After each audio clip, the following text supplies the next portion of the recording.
സമരത്തിൽ ഞാനല്ലേ ഉണ്ടായി. കൂത്തുപറമ്പ് സമരത്തിൽ എന്താ ഉന്നയിച്ചത്? സ്വാശ്രയ പ്രൊഫഷണൽ കോളേജുകളുടെ പ്രവേശനം ഉൾപ്പെടെ വിദ്യാഭ്യാസ കച്ചവടമാണെന്ന് നടന്നത്. അത് UDFന്റെ നയമാണ്. അന്നൊരു നിയമവും അവർ കൊണ്ടുവന്നില്ല. ഇന്നിപ്പോൾ എന്താ സ്ഥിതി?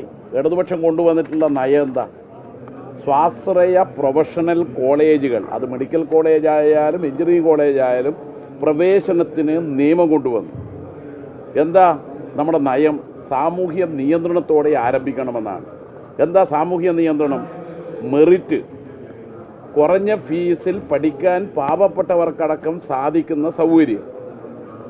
മെഡിക്കൽ കോളേജിലെ NRI സീറ്റ് പോലും മെഡിക്കൽ കോളേജ് എൻട്രൻസ് പരീക്ഷ കമ്മീഷണർ നടത്തുന്ന പരീക്ഷ റാങ്ക് ലിസ്റ്റിൽ നിന്ന് മാത്രമേ സ്വകാര്യ സ്വാശ്രയ മെഡിക്കൽ കോളേജുകാർക്ക് വിദ്യാർത്ഥിയെ പ്രവേശിപ്പിക്കാൻ പറ്റൂ. അതിൻ്റെ ഫീസ് അവർക്ക് തോന്നിയ പോലെ വാങ്ങാൻ പറ്റില്ല. ആര് നിശ്ചയിക്കും?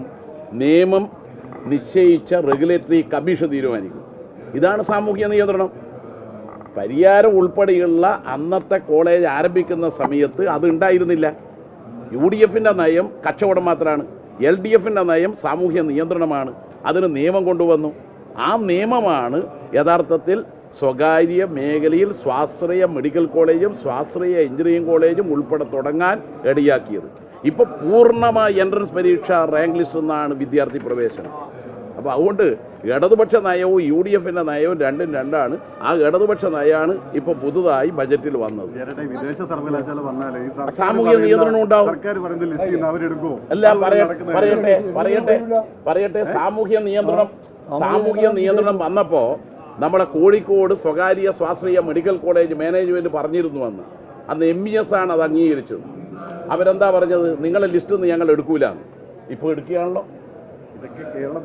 ജബ്ബാർ ഹാജി അത് അന്ന് പറഞ്ഞത് എന്താ അറിയാം? നിങ്ങളെ ലിസ്റ്റ് ഒന്നും എടുക്കൂല എന്നാ. ഇപ്പോൾ എടുക്കാൻ തുടങ്ങിയല്ലോ.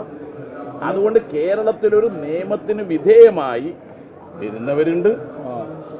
ഇപ്പോൾ മീഡിയ 1 വരുന്നില്ല, വേണ്ട. മീഡിയ 1ന്റെ ആള് വരുന്നില്ലെങ്കിൽ വേണ്ട. സാമൂഹ്യ നിയന്ത്രണത്തിന് വിധേയമായി വരുന്നവർ വരും. ഇപ്പൊ ഓക്സ്ഫോർഡ് വിദേശ സർവകലാശാലയല്ലേ ഓക്സ്ഫോർഡ് യൂണിവേഴ്സിറ്റി? ആ ഓക്സ്ഫോർഡ് യൂണിവേഴ്സിറ്റിയുമായി ഡിജിറ്റൽ യൂണിവേഴ്സിറ്റി ഒരു കരാറുണ്ടാക്കിയിട്ടുണ്ട്. അത് നിങ്ങൾ ആരും കണ്ടില്ല. ആ കരാറിലെ വ്യവസ്ഥ എന്താ? ഇവിടെയുള്ള മിടുക്കന്മാരായ കുട്ടികളെ അവിടെ ഗവേഷണത്തിന് എടുക്കാമെന്നാണ്. സംഗതി ഇത് തന്നെ. നമ്മളെ കുട്ടികൾ പുറത്തേക്ക് പോകണ്ട. നമ്മളെ കുട്ടികൾ കേരളത്തിൽ തന്നെ പഠിക്കാൻ കഴിയണം.